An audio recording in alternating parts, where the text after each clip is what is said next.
All aboard!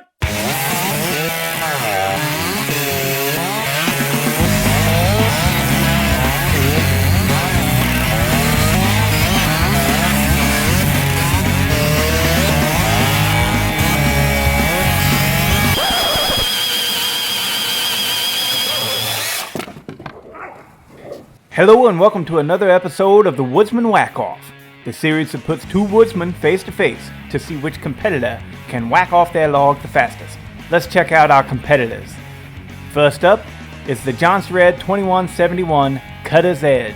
This sweet saw is made by Jonsered in Sweden and modified for firefighter duty by Cutter's Edge. Cutter's Edge is based out of Oregon and are well known for their firefighting equipment.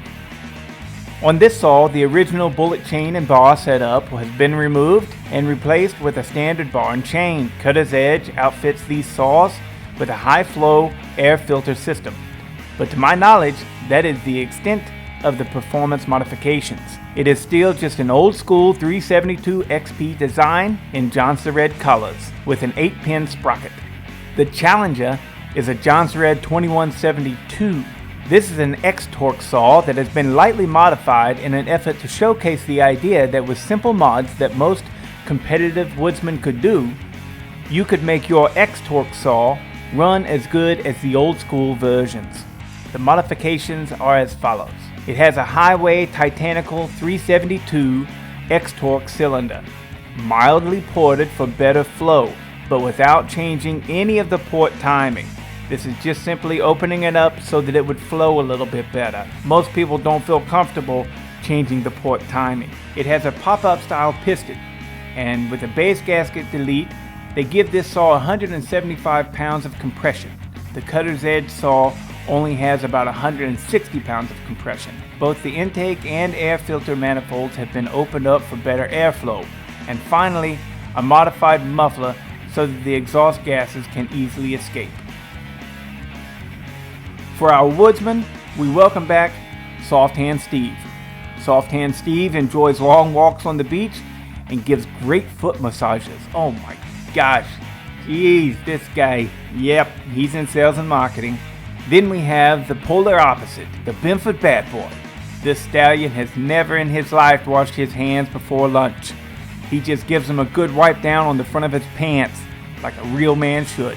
Now enough of that, let's whack off. All right, here our competitors are. Oh my God, Soft Hand Steve waving to his mom again. Benford's looking cool as a cucumber though. That 272 X-Torque has a lot of compression with that pop-up piston and base gasket delete.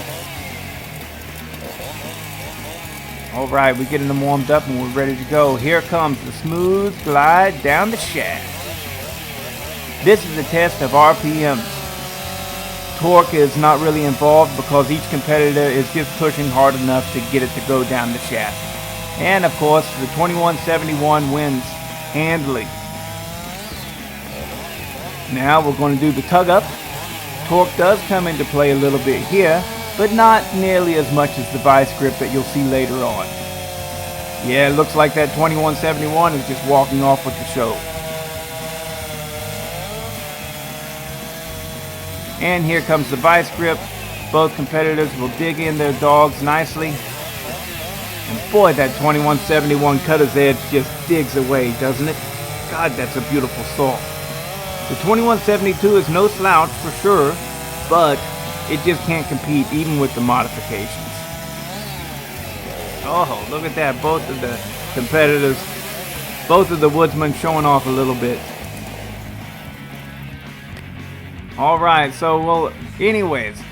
So that's what we got going on, guys. Wait a minute! Oh, my gosh. Wait a minute! What is Wait a this? minute. Hey! Who is that? Hey! Oh, Can you no, see me? Not that guy. Hey, listen here. This is crazy stuff. I said something wrong, Soft Hand Steve. Let me take a look at it. And by God, look what I found. On there was a 7-pin sprocket. Alright? I say pin because, you know, where I come from, ain't many people got teeth. So it's a 7-pin sprocket that's on there, and on that Cutter's Edge from the Cutter's Edge factory, They come out with 8 pins. All right. So I said, you know what? Let me change this out for you. I happen to have an 8-pin sprocket in my pocket. That's what I like to say. Sprocket in your pocket and a can in the hand. Words to live by. So you know what he did? He said, all right, you go on back there, you put that 8-pin sprocket on, and you give her a run for its money. And if it don't beat it, it'll at least keep up with it. And that's been the plan all along. So what you're looking at, guys, is Rod. He calls himself Hot Rod. Says it's a double entendre, whatever the heck that means. Anyways, this guy is a shade tree mechanic if I ever saw one. He thinks putting a larger sprocket on anything is going to make it faster.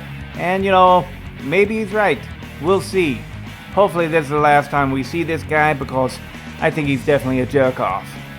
But let's see if that 8-pin sprocket makes a difference.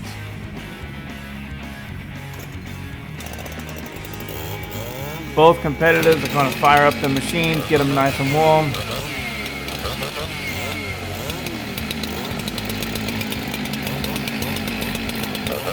Hot Rod can't help but dance a little bit. He's so excited. Look at him. What a jerk. Some say he's Randy Quaid's little brother. Here we go. Now we're going to see if his running in his mouth is going to pay off. Well, right off the bat there. Boy, it looks a lot closer than it was before. But it still appears that the cutter's edge. Yeah, cutter's edge makes it through quicker. Right, here comes the tug up. Let's see if we lost any torque on the 2172. Well, it seems to be handling it fine, really. But, yep, the cutter's edge still goes through it. But I will say, we've got to give Hot Rod a little bit of props there. It did make a difference putting that 8-pin sprocket on the 2172.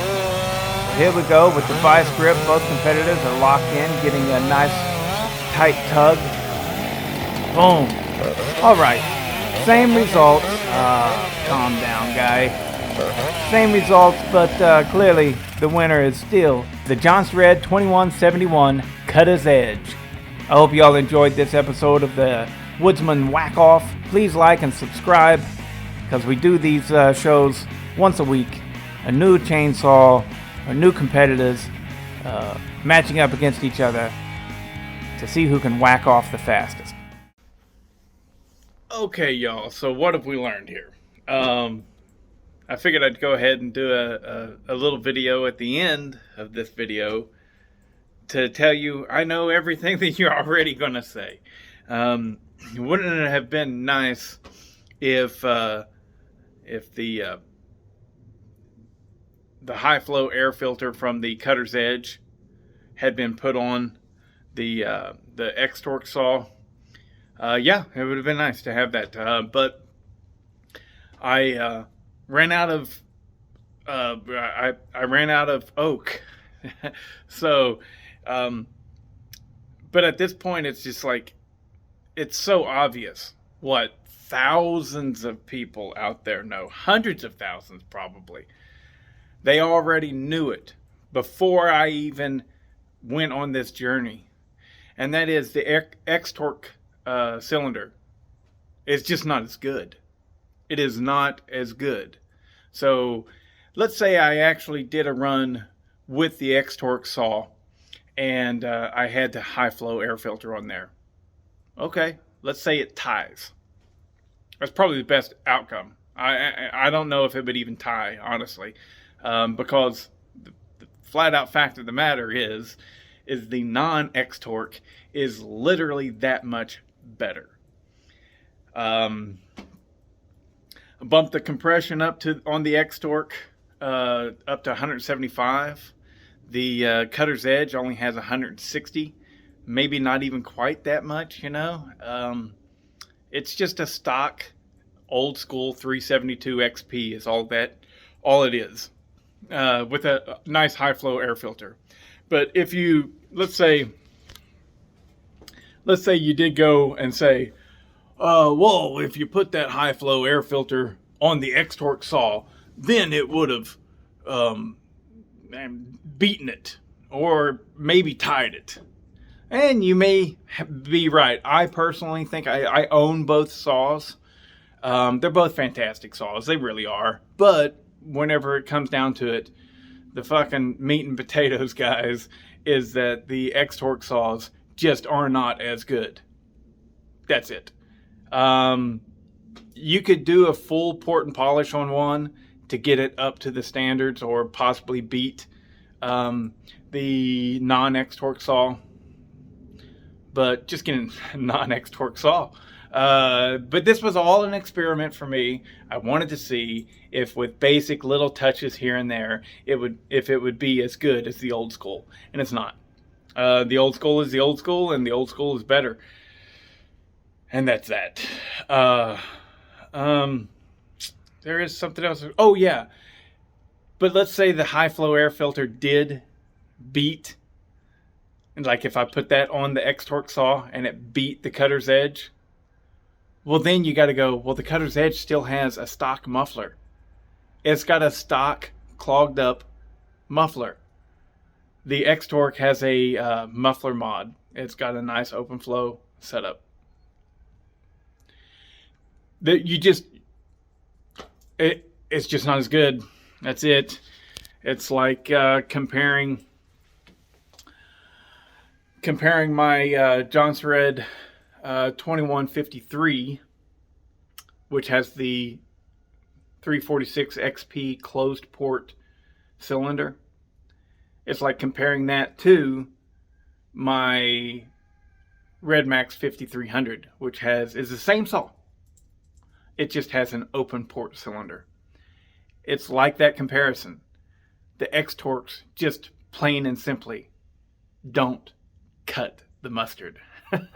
They did put more work, obviously, into the 550 XP, and Steel has some good, what do they call it, Strato cylinder saws, and they're good. They're good, but you put that same technology in the old school way, and blows it out of the water.